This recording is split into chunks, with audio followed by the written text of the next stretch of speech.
Welcome back to another edition of Check Call. Don't forget to subscribe to the newsletter on FreightWaves.com if you haven't already. Today we welcome Nick Patrick, the co-founder and CEO at Radar. Thanks for coming on the show, Nick. Yeah, thanks so much for having me. I'm pretty excited about today. In the past, we've talked about geofencing a little bit, but we're kind of getting into more of the nitty gritty of it instead of just kind of like that geofencing 101. But before we get too far into that, let's get some background on you and kind of why you started Radar. Yeah, sure. So my name's Nick Patrick. I'm the CEO, technical co-founder at Radar. Um, let's see, how did we get started? We met as a founding team at Foursquare about 12 years ago. So for folks that don't remember, Foursquare was that location-based social app where you check in and unlock badges. That was where we first fell in love with location and got to understand all the opportunities and challenges and technical complexities when it came to building with location. Then I left Foursquare and went to an on-demand services startup called Handy, which think of it like an Uber for cleaning and handyman services. And there we needed to build a bunch of logistics-related location functionality, tracking where our workers were in the field, dispatch, route optimization, displaying workers' locations on a map. And that ultimately led to the idea to start Radar. So when I was at Handy and we wanted to do payments, we just used Stripe. And when we wanted to do communications, we just used Twilio. But when it came to location, there was no great full stack, developer friendly tool that let you do geofencing and location tracking and maps all in a single platform. So that was always kind of the motivating vision, full stack, developer friendly location infrastructure. And that's evolved a lot over time, which I can talk about. But we work with a lot of logistics customers today. I kind of like that you were trying to do something else, and as with most things in logistics, you try to do something else and then you just end up here in supply chain and logistics, and welcome, you'll never be able to leave. Yeah, no, I feel like it's fun to solve problems that you've personally experienced, and kind of got to understand the opportunities and challenges when it comes to location, both from the consumer side at Foursquare and then the logistics side at Handy, and bring that together into a single platform. As I say, that's a pretty rare perspective for not a lot of people to have of having that both the customer and the user and the developer side of things of like, no, I know the problem I'm trying to solve because it was the problem I faced on the daily. That is kind of a unique perspective that I think will only kind of serve to benefit you guys in the future. That's right. Yeah. So right now, I'm sure most people kind of, when you send out a load, you'll kind of there's like that Google Maps capability of it. And why is this geofencing solution so much different than just kind of like knowing where someone's at on Google Maps? Like, kind of what limitations does Google Maps give you? Google Maps is as the name would suggest, primarily a mapping platform. So if you want to display some stuff on a map, maybe on a website or a dashboard or in an app, they can support that. They have routing APIs and geocoding APIs. But when it really comes to full stack location tracking, oftentimes that's something that you need to build yourselves, or oftentimes they're all sort of fleet tracking, fleet management platforms you can use that are kind of pre-built. But we're really the only, or one of the only, truly full stack location tools where we can do the maps, we can do the routing, but we can also do the location tracking, and you can set up geofences, and we provide some dashboards and capabilities to see where vehicles, workers, assets are in the field. So I would say one limitation of Google Maps is it's not truly full stack. It's got the maps, but not the geofencing capabilities. I think the second challenge with Google Maps is it's kind of expensive and restrictive, and it's gotten more expensive and restrictive over the years. So Google Maps, they've sort of raised their pricing over the years. Pricing has gotten more complicated. If you're using Google Maps platform, there are limitations about kind of how you can display and how you can store the data. So we wanted to offer a mapping solution that was more cost effective, typically end up being somewhere between 50 to 75% cheaper, and also less restrictive. So more flexible in terms of how you can display the data, use the data, et cetera. So those are some of the pain points, and I would say main differentiators for Radar: full stack, cost effective, developer friendly, more flexible. I had no idea there were so many like things that went into kind of using and integrating with Google Maps. I thought it was just kind of like, oh yeah, here's a map. Have a nice day. Kind of like how we use it as an individual consumer. Not necessary. I thought that was just kind of how it was for everyone. And oops, that is not the case. Well, to be clear, it's a great platform, but it's building blocks, and oftentimes you have to assemble the building blocks and deal with some of the complexities around it. So at Radar, we try to expose the raw building blocks, but also kind of think of it like Lego pieces and Lego sets. We kind of help you assemble the Lego pieces, and also can hand you some Lego sets if you'd rather. So when we say full stack and easy to integrate, that's kind of what we mean. I like that approach. You guys are like, here's the book on how to build this massive like Lego Titanic, or Sure, and there's more, yeah, and there's more pieces in the box for you to use as well. so I guess when it comes to like we've chatted about traditional geofencing and kind of the different options of the circular via the like the more specific one. How I guess like in what way does radar kind of encompass all of that into into one specific solution that would be honestly like the most beneficial for a 3PL or a freight carrier? Well, yeah, kind of going back to the the Lego pieces and Lego sets analogy. We have lots of different building blocks for you to take advantage of. So we have location tracking SDKs, software development kits that you can install into an app. Maybe it's an app that a truck driver or worker is carrying around with them. We also have APIs where you can feed us location data, maybe GPS data that's being collected, from a vehicle or from an asset, and we can ingest data that way as well. Um, in terms of what happens after the data is collected, we can store it. We can help you visualize it on maps. So we have views to help you understand, look up where a particular vehicle or worker or asset is in the field, analyze the data that's been sent in. So that's one part of it. In addition to actually, collecting the location data from a vehicle or a worker's phone or an asset, we can help you understand when it's inside of a geofence or not. And that geofence might represent, a pickup point, a drop-off point, a warehouse, something like that. We also have what we call trip tracking, so the ability to basically track a trip from point A to point B, specify a travel mode, car, truck, bike, walking, whatever. And we'll calculate the ETA to the destination. We'll understand if there are any anomalies in terms of, the trip is delayed or the trip is off course or whatever. So that's all part of our geofencing platform. There's some other stuff I can get into if it's interesting around kind of indoor location or Bluetooth beacon detection. Um, so that's one part of it. Another part of it is our Maps platform, and so you can use the two together. But we also have routing APIs, so calculating the distance from point A to point B. We've got route optimization APIs. So maybe you have 10 pickups or drop-offs. What's the optimal sequence? Shortest route to travel. Route matching APIs. So given a sort of messy sequence of lat longs, how do you sort of match them to a road network? And you can use all of these APIs and SDKs both on the map side and the geofencing side together. We've stopped short of offering, a true turnkey, fleet tracking software system. We're much more sort of developer tools and building blocks. But a lot of those folks are turning to us instead of Google Maps or other alternatives for those building blocks. So we're kind of selling picks and shovels to either operators or other software platforms, if that makes sense. It does make sense. You guys are the base Lego kit that everybody is tacking on their own. Like you're the foundation, and they're like, I'm going to build a castle.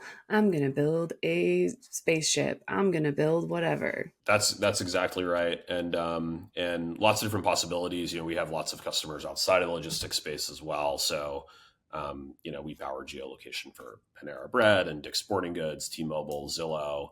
And one thing that I think is cool is we think a lot about kind of cross-pollination of ideas between industries. So what are folks on the consumer side doing that could be useful on the logistics side?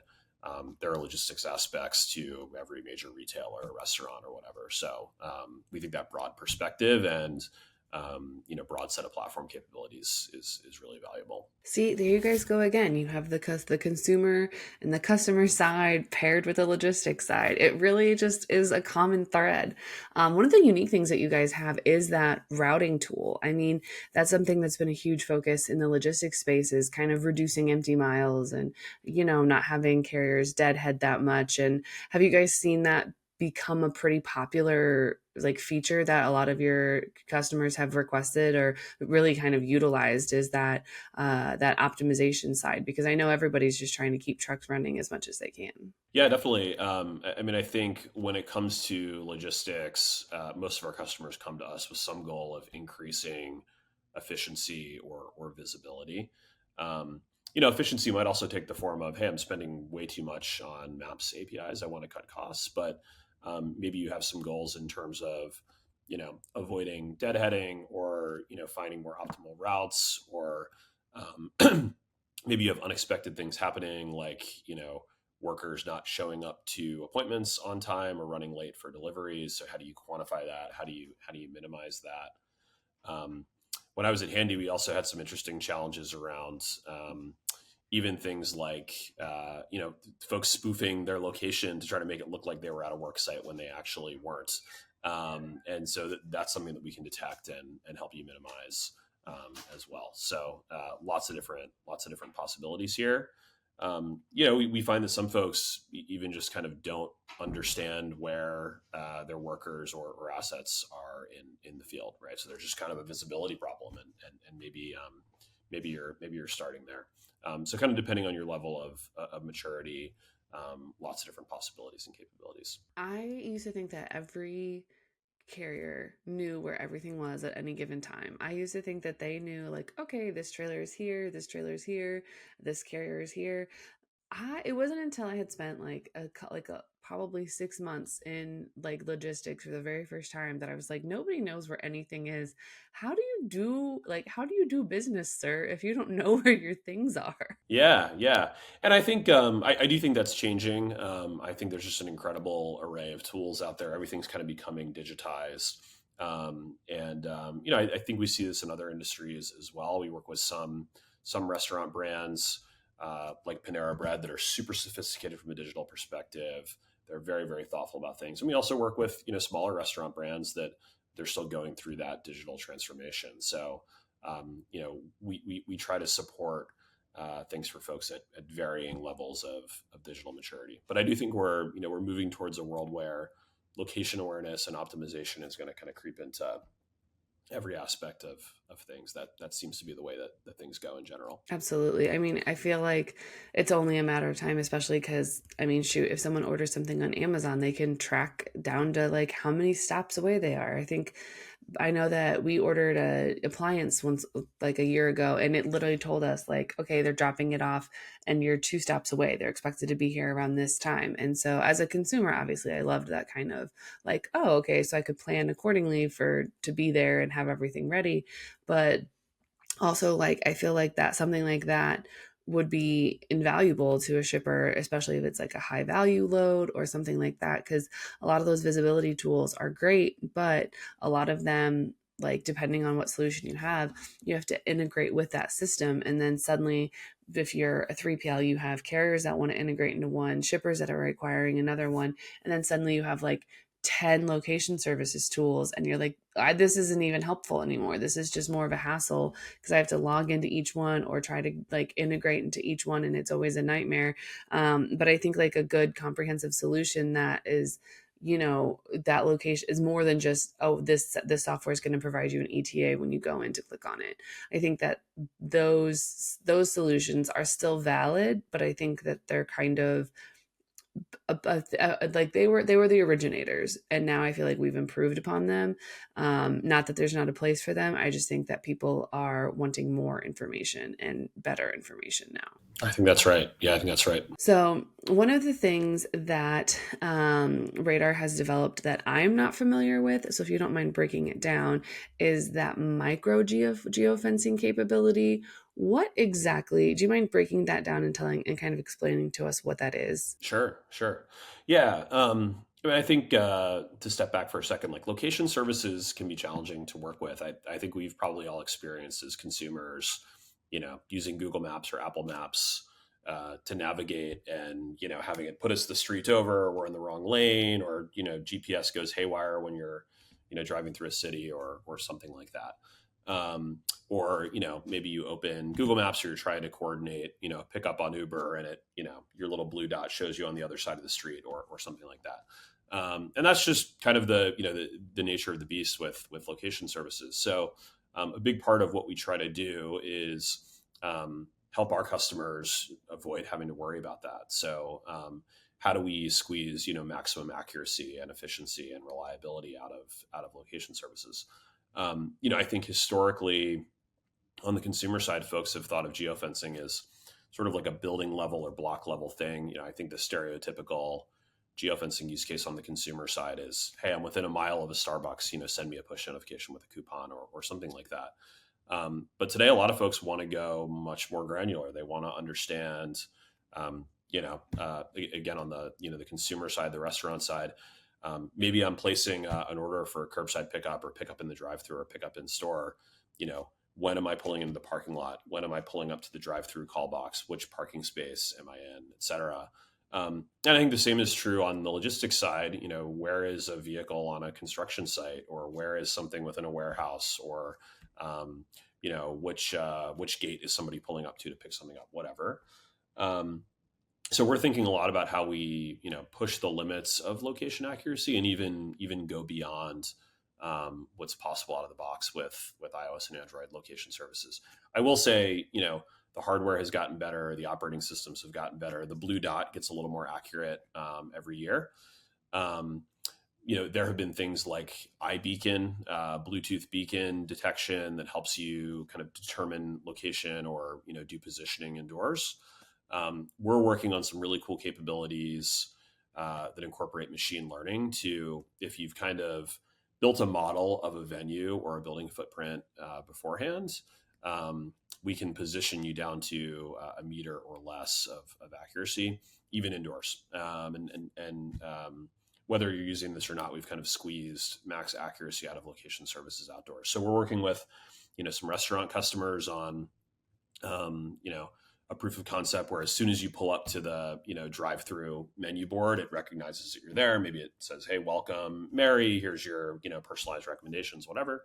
And you can imagine how this would translate to logistics in a wide variety of ways. So our tech can do a lot today. There's also some really exciting new stuff in development, and we have our annual customer conference, Radar IRL, on September 19th in New York. So we'll likely be announcing some exciting things related to indoor location and micro geofencing capabilities there. Well, I'm very excited to hear those announcements. But I think one of the things that you mentioned that I know would solve about 1 billion phone calls a day would be that if you have it on a truck and you can see what dock door they're pulling up to, immediately win, because I can't tell you how many phone calls I fielded of, oh, I'm here and I've been in a dock, but nobody's come and seen me. Nobody, like, I don't know where I am. And you're like, okay, well, what dock are you at? And they're like, well, I don't know. And then it's like, okay, well, I'm pretty sure that like they'll get to you when they get to you, but I also can't do anything if you don't tell me where you are, because this facility might have like 40 docks or like 30 something docks, and I don't know. I can just tell them to walk around. I can't tell them like, oh yeah, walk around until you find the one grumpy driver. Like that's not really a valid solution. Yeah, for sure, and it's friction on both sides. The driver might have to figure out where they are, or pick up the phone and call somebody. Going back to the restaurant examples, I'd much prefer to just pull into a parking space and immediately have my food come out than scan a QR code or wait for a license plate reader to work, or call a phone number or something like that. So both on the consumer side and on the logistics side, I think using location awareness to minimize friction, automate things, increase efficiency, there are a ton of applications, and we're still just getting started. So we have a little bit of time left, but I have two questions for you. The first one is, what would you like to see come out of the geofencing and the location services world? What would you like to see come out of that in like the next year or two, other than kind of the stuff that you've talked about already? I think in the short term, what we've started to see from Apple, and what I'd love to see from Google as well, is just kind of more capabilities to do what you might consider to be background or always on location use cases in a really modern, privacy friendly way. So, historically, the way that you would do that is you would request always on location permissions. You might track a device's location in the background, and then if somebody enters a geofence, you would trigger a notification. That's still something that can be done. For logistics use cases that almost look more like navigation, you can do it with just when in use permissions. Um, Apple released this really cool capability to sort of pre-schedule a location-based notification or reminder, and have the operating system deliver it at the appropriate place and time. So, for example, I just flew to Atlanta the other day, and as soon as I touched down, the Uber app and the OpenTable app said, "Hey, welcome to Atlanta. Consider checking out these helpful things in the app." I've only granted foreground permissions to those apps, so I think they're leveraging some of the cool new OS capabilities to pre-schedule these notifications in a privacy-friendly way. Google Android doesn't have these capabilities yet. I'd love to see that more. So that's kind of one thing I'm hoping for. I would say longer term, we're really excited about Apple Vision Pro and Vision OS, and augmented reality is really all about overlaying location context over the physical world. So today these headsets are super clunky and they have like 2 hours of battery life, and nobody really wears them outside.